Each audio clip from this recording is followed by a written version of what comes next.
Okay. There we go. Video blog number 2. Can you hear the TV in the background? Gildo's on.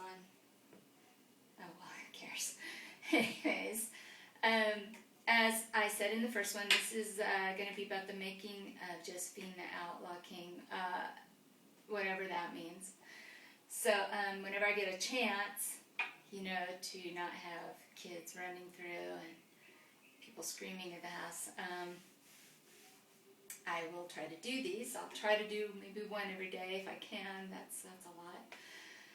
The kids, hubby took the boys fishing today, so got a little time. People did ask questions. I told them if they wanted to go ahead. I wasn't sure if I'd answer, and actually quite a few asked the same question.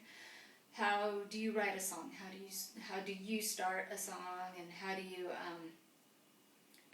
make your decisions? And since I am making all the decisions, that is a really good question. I've never had a good answer for this one because it's not an intellectual thing. Honestly, it's not. It just is one of those things that happens. I'm working on When the Killing's Done, which is one of the songs for the album, Josephine the Outlaw King. I will say that until it becomes part of your vocabulary. And I'm mixing hell right now because now on this last mix I did this horrible kick came out of nowhere. It sounds like you're in a disco. I don't know what happened. Anyways, so that song. That is one of those songs that came in about 5 minutes, and so any songwriter out there knows what I'm talking about. You have no idea where it came from, and you don't want to jinx it. So you go in and you record it on anything you can, your phone, whatever, and it usually is pretty much right on from the beginning. There aren't any changes. Some you have to really work with, but this is one of those ones that just came really fast, except for the mixing, which is a problem. But that one started off with a kind of a rhythm because of what the song is about.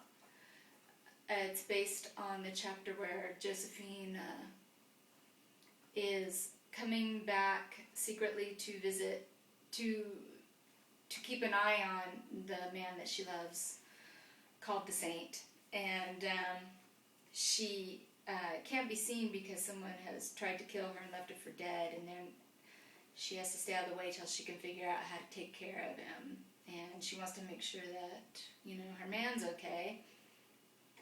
And so she, goes over there and just looks at him, wanders through the house by himself, and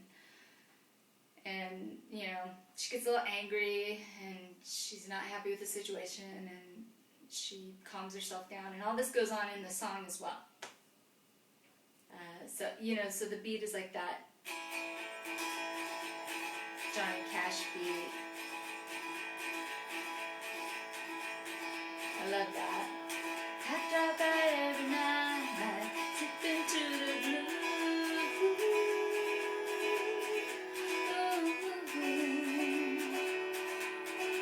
Gotta shoot you. I see you turn girls wandering through the room.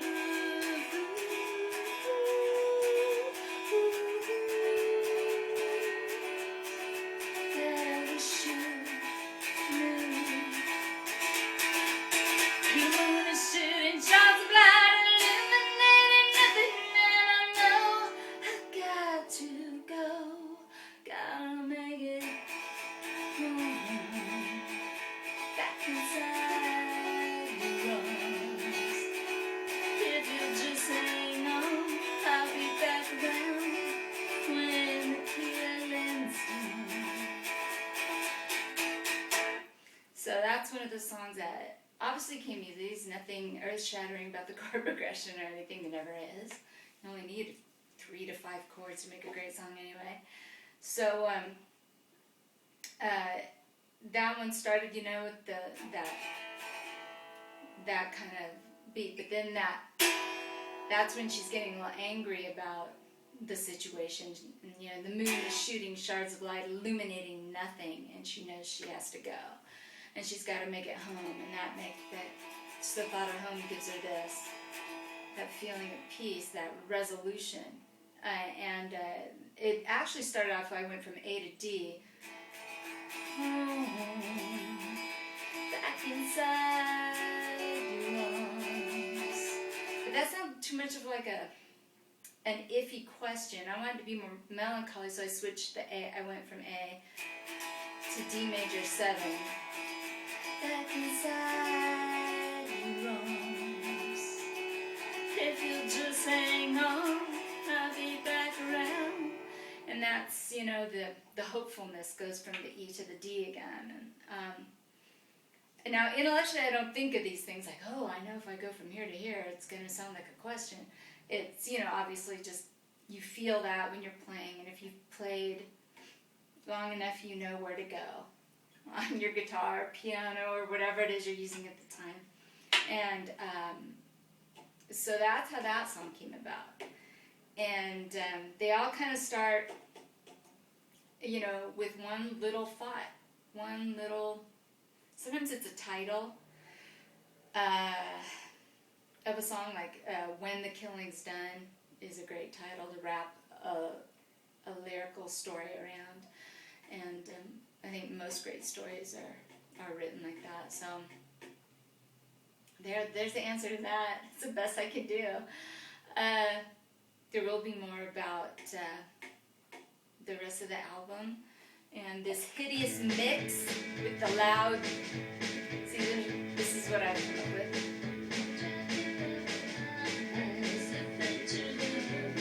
Background.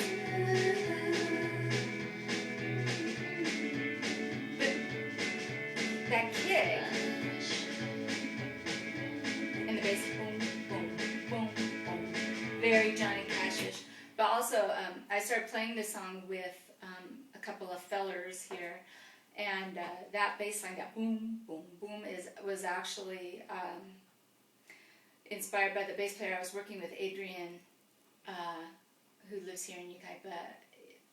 That's me trying to copy Adrian playing that bass line. Oh, which is funny because in my head, that should be a stand-up bass, and what I did, this is so funny, I have this bass. Ow. I have this bass. And this is one I always use. And the funny thing about it is that is definitely a stand-up bass line, that boom, boom, boom. And I don't own one of those, and they're very expensive. So I played this one like a stand-up bass, and I actually stuck it down here between my legs and did this, and played it like this. And then with this bass, this old Fender, this Squire 2 bass, it's a P bass. Anyways, it doesn't have enough boom, this particular one, so I wrapped paper towels and Scotch tape around my fingers, and it gave it a more muted doom, doom, doom, doom, doom, doom, so I could play it, and that's how I got the sound on this, and that's pretty much how I record albums, the professional way. And I use what's around me, and I have a lot of imagination, thank goodness, so that's the story of that. I'm pretty sure I didn't answer anybody's question. Okay, keep them coming though. There was a lot of good ones. I just, when I come up with better answers, and as I get better at this, I hope I will answer them. But keep them coming. Don't let that discourage you. Sometimes you might have to ask twice. All right, so that is number 2, and number 3 will be coming soon.